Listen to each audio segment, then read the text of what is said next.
नमस्कार, आप देख रहे हैं लाइव हिंदुस्तान। बड़ी खबर सुप्रीम कोर्ट से, जहां वक्फ संशोधन कानून को चुनौती देने वाली याचिकाओं पर सुनवाई करने के लिए 2 सप्ताह बाद सुप्रीम कोर्ट के चीफ जस्टिस संजीव खन्ना की अगुवाई में आज अदालत बैठी और जैसे ही इस मामले में सुनवाई शुरू हुई, सॉलिसिटर जनरल तुषार मेहता ने इस मामले को अगले हफ्ते टालने का बेंच से आग्रह कर दिया और बेंच भी इसके लिए राजी हो गई।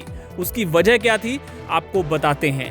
दरअसल आज सुनवाई के दौरान मुख्य न्यायाधीश संजीव खन्ना ने कहा कि उन्होंने सरकार और जवाब में दायर की गई जो दलीलें हैं उनको पढ़ लिया है और उन्होंने कहा कि जो याचिकाकर्ताओं की तरफ से जो सवाल उठाए गए हैं उन पर भी गौर किया गया है।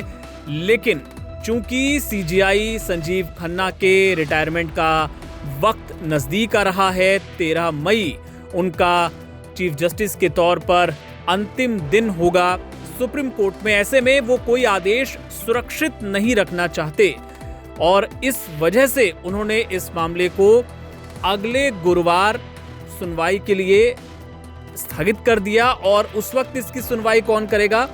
उस वक्त सुनवाई करेंगे देश के नए चीफ जस्टिस BR गवई।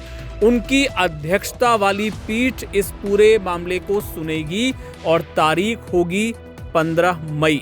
जी हां, तो एक तरह से आप कह सकते हैं कि सीजेआई संजीव खन्ना ने अपने हाथ पीछे खींच लिए हैं इस वजह से, क्योंकि उनका रिटायरमेंट बहुत नजदीक है। अगर वो इस मामले को लेकर सुनवाई करते, फैसला सुरक्षित रखते, तो फिर जाहिर सी बात है उनके रिटायरमेंट के बाद फिर नए सिरे से उसको सुनना होता। इस वजह से उन्होंने इस पूरे मामले की सुनवाई 15 मई तक स्थगित कर दी है, टाल दी है। और उस वक्त इस सुप्रीम कोर्ट के जो चीफ जस्टिस होंगे नए, जस्टिस BR गवई, उनकी अध्यक्षता वाली बेंच इस पूरे मामले को सुनेगी। इसके अलावा कोर्ट के अंदर क्या कुछ हुआ, वकीलों ने इस बारे में विस्तार से जानकारी दी है, आपको सुनवाते हैं। अभी बहुत नहीं हो पाया आज, क्योंकि 13 तारीख को चीफ जस्टिस रिटायर हो रहे हैं। उन्होंने कहा कि आप लोगों ने जो फाइल किया है, दोनों तरफ से, दोनों पक्ष ने जो फाइल किया है, मैंने वो सब देख लिया है, तो इस पर हमको थोड़ा सा विस्तार की सुनवाई करनी पड़ेगी। तो आप बताएं कौन सा दिन ठीक रहेगा। तो वो दिन निकालने में ये हुआ कि उस दिन तो आप किसी और बेंच में बैठेंगे, जो लास्ट डेट होता है, ये होता है, वो होता है। तो होते होते वो 15 तारीख के लिए तय हुआ है कि 15 तारीख को इसकी सुनवाई होगी।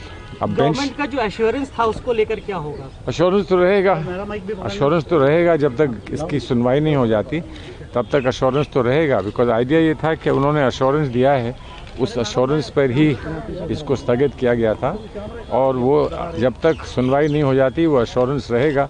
सुनवाई होने के बाद फिर जो भी दूध का दूध, पानी का पानी होना है वो हो जाएगा। इस एक्ट में जो दूसरी बहुत सारे चीज़ें हैं सर जिस पर रोक नहीं है, उस पर कार्रवाई जैसे कहा जा रहा है डिमोलिटेशन और दूसरी जो चीज़ें हैं उसको लेकर अगर सरकार अगर सरकार कुछ करना चाहती है तो सरकार करेगी, लेकिन जहाँ पर जो मुख्य बात है, जो ख़ास बात है, जो जिसमें अमेंडमेंट किया गया है, जब वही उसी पर कोई कार्रवाई नहीं हो सकती तो औरों पे क्या करेंगे? जब आप जो उसकी जो वो है मेंबरशिप है उसमें अभी कोई आप परिवर्तन नहीं कर सकते, तब्दील नहीं कर सकते हैं, तो उस पर रोक हो या ना हो क्या फ़र्क पड़ता है।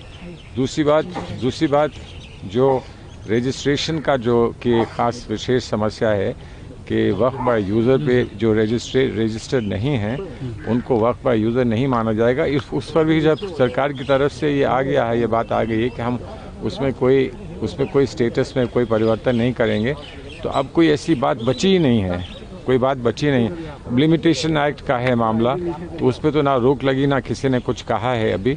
तो लिमिटेशन एक्ट में हो सकता है कि आप कोर्ट के सामने जाएं और लिमिटेशन आड़े आता हो तो कोर्ट उस पर सुनवाई ना करे, वो अलग बात है। तो कोई छोटी छोटी बातें हैं वो चलती रहेंगी, लेकिन सब लोग समझते हैं कि जो मुख्य बात है जब तक वो तय नहीं होती तो उससे प्रभावित जो भी बातें होती हैं उन पर भी यही माना जाता है कि इसको स्थगित करें, इसको बाद में सुनेंगे। आज 3 जजेज बेंच जिसकी अध्यक्षता माननीय मुख्य न्यायाधीश कर रहे थे, उनकी बेंच में सूचीबद्ध हुआ। लेकिन आज उनका ये कहना था, चूंकि उनका रिटायरमेंट है 14 तारीख को, इसलिए उन्होंने जो नए चीफ जस्टिस हैं उनके समक्ष यानी कि जस्टिस गवई के समक्ष इस मैटर को सूचीबद्ध करने के लिए आज आदेश पारित किया है। अब इस पूरे मामले की सुनवाई 15 मई को होगी और नए बेंच के समक्ष होगी। सर, उन्होंने ये भी कहा कि हम इस जो हलफनामे आए हैं उन्हें पूरी तरीके से गहराई से नहीं पढ़ पाए हैं, इसे बिल्कुल, हाँ बिल्कुल, उन्होंने ये कहा कि ये पूरे मामले की विस्तार से सुनवाई करने की जरूरत है। और एक बात जरूर था कि जो मुस्लिम पक्ष के जो वकील थे उन्होंने अंतरिम आदेश की बात की। उन्होंने कहा कि नहीं, इसमें कोई जल्दीबाजी नहीं है, अंतरिम आदेश और जो मेन पिटीशन सारे मामलों पर सुनवाई आज जो नई बेंच होगी वो तय करेगी और उनके हिसाब से फिर आगे सुनवाई चलेगी।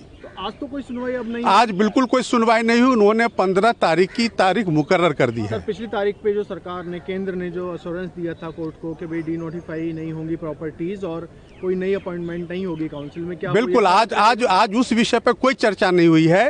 वो डीनोटिफिकेशन या अपॉइंटमेंट के मुतालिक आज कोई चर्चा नहीं हुई है। माननीय मुख्य न्यायाधीश ने कहा कि उन्होंने काउंटर की भी पूरी जो गहराई में जाकर के अध्ययन नहीं किया है, इसीलिए जब आगे सुनवाई होगी तो फिर मामले पर पूरी क्या माना जाए सर, वो व्यवस्था यथावत रहेगी या उसमें कोई नहीं, जो पिछली तारीख पर जो व्यवस्था की गई वही व्यवस्था अगली तारीख तक चलती रहेगी। देखिए, आज जो है चीफ जस्टिस साहब ने इसमें नई बेंच बनाने के लिए कहा है, तो 15 को नई बेंच बनेगी। अब उसमें क्योंकि उन्होंने ये भी कहा है कि जो एफिडेविट सरकार ने दिया है हमने वो ठीक से पढ़ा नहीं है, क्योंकि वो रिटायर हो रहे हैं, उन्होंने कहा है, तो नई बेंच इसको सुनेगी। जस्टिस गवई की अध्यक्षता में वो सुनेगी और मोटे मोटे ऑब्जेक्शन जो हमारे भी हैं, जो हमने भी, क्योंकि एफिडेविट जो उन्होंने केंद्र ने फाइल किया, हमने भी उसका जवाब दाखिल किया। जैसे उसमें इन्होंने कहा है कि एनी मेंबर, वक्फ बोर्ड जो गठित होता है उसमें एनी मेंबर कहा, पहले वह मुस्लिम था, तो अब एनी में तो कोई भी आ जाएगा। तो पहले वो मुस्लिम था, मुस्लिम एमएलए, मुस्लिम एमपी, मुस्लिम बार काउंसिल, मुस्लिम मुतवल्ली, तो ये था, तो इन्होंने वो खत्म करके एनी कर दिया। दूसरा, जो नेशनल वक्फ काउंसिल है उसके अंदर 20 मुस्लिम एमएलए हुआ करते थे, 20 मुस्लिम मेंबर हुआ करते थे, अब 20 को हटाकर इन्होंने 22 कर दिया। 10 मुस्लिम होंगे और 0 to 12 जो है वो एनी कोई भी होगा, तो यह वहां हमारी इन्होंने तादाद कम की। दूसरा, डीएम, अगर सरकार किसी भी वक्फ प्रॉपर्टी को खड़े होकर के अगर ये कह दे गवर्नमेंट लैंड है तो वो गवर्नमेंट लैंड मानी जाएगी। दूसरा, जो डीएम को इन्होंने पावर दी है वो ये दी है कि रेवेन्यू रिकॉर्ड का नेचर वो चेंज कर सकता है। तो किसी भी प्रॉपर्टी को रेवेन्यू रिकॉर्ड में, अगर वो वक्फ की है तो वो रेवेन्यू रिकॉर्ड में उसके नेचर को चेंज कर सकता है, तो वो हमें ऑब्जेक्शन है। तीसरा एक ये है कि भाई इनका अगर किसी भी प्रॉपर्टी में डिस्प्यूट क्रिएट हो गया तो पहले दिन से उसका जो वक्फ का नेचर है वो खत्म हो जाएगा। जबकि ये है कि भाई अगर वो डिसाइड होता है, अगर वहां मस्जिद है, नमाज हो रही है, तो पहले दिन से अगर वहां डिस्प्यूट क्रिएट हुआ तो ये उस दिन से वहां नमाज बंद हो जाएगी, कब्रिस्तान में दफीना बंद हो जाएगा, उसको गवर्नमेंट लैंड ट्रीट किया जाएगा। जबकि होना ये चाहिए कि अगर उस पर कोई डिस्प्यूट है और जब तक के कोर्ट का आखिरी वर्डिक्ट नहीं आता, फैसला नहीं आता, तब तक वहां उसका नेचर चेंज नहीं होना चाहिए। जो अभी तक होता था, अगर नमाज वहां हो रही है तो नमाज होती थी, दफीना वहां हो रही है दफीन, तो कोई भी डिस्प्यूट क्रिएट कर देगा। तो ये मोटे मोटे जो हैं, और वक्फ बाई जो यूजर है हमारा उस पर ऑब्जेक्शन है ही, मेंबर जो बोर्ड का कॉन्स्टिट्यूशन है उस पर है ही। तो अब कोर्ट ने कहा है, आज जस्टिस जज साहब ने ये कहा है कि जो रोक चली आ रही थी वो ऐसे ही रहेगी, कोई उस पर छेड़छाड़ नहीं करेगा, लेकिन नई बेंच उसको सुनेगी। हाँ, सुप्रीम कोर्ट इसको डिटेल सुनना चाहती है, क्योंकि इसके अंदर इन्होंने बहुत सारी बातें जो उन्होंने एफिडेविट दिया और हमने काउंटर एफिडेविट दिया, हमने उसको कंट्राडिक्ट किया है। जो बातें वो बोल रहे हैं वो हुआ नहीं। आप पूरी की पूरी प्रोसीडिंग उठाइए, उसके अंदर सब चीजें दिखाई देंगी। जेपीसी के बारे में जो बोल रहे हैं, जो प्रॉपर्टीज के बारे में जिस तरह की बोला जा रहा है, आपके पास रिकॉर्ड कहाँ है? आज 2013 से पहले तो रिकॉर्ड रखने का सारा जिम्मेदारी स्टेट गवर्नमेंट की थी, तहसील के अंदर मिलता था, वक्फ बोर्ड के पास मिलता था। आपके पास तो कोई ऐसा मैकेनिज्म था नहीं।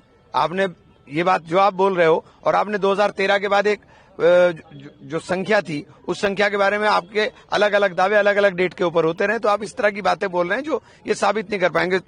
कोर्ट उसको पूरी तरीके से सुनना चाहती है, डिटेल सुनना चाहती है। सॉलिसिटर जनरल ने ये भी कहा कि सरकार पूरी तरीके से तैयार है हर रिप्लाई के साथ। कहाँ रिप्लाई है सरकार का रिप्लाई कहाँ है? सरकार तो अपनी बातों को खुद ही कंट्राडिक्ट कर रही है। सरकार के पास रिप्लाई कहाँ है? और पिछली सुनवाई की बात करें तो केंद्र सरकार ने सुप्रीम कोर्ट को आश्वासन दिया था कि पीठ द्वारा चिंता व्यक्त किए जाने के बाद वो वक्फ कानून के 2 प्रमुख पहलुओं पर फिलहाल उन पर रोक लगा रहा है। केंद्र सरकार ने 17 अप्रैल को अदालत को सूचित किया था कि वो मामले की सुनवाई की अगली तारीख यानी 5 मई तक वक्फ बाय यूजर सहित अन्य वक्फ संपत्तियों को गैर अधिसूचित नहीं करेगा, न ही केंद्रीय वक्फ परिषद और बोर्ड में कोई नियुक्तियां की जाएंगी। अब सबकी निगाहें रहेंगी 15 मई को, जब नए चीफ जस्टिस BR गवई इस मामले पर सुनवाई करेंगे। अपडेट्स के लिए आप देखते रहिए लाइव हिंदुस्तान।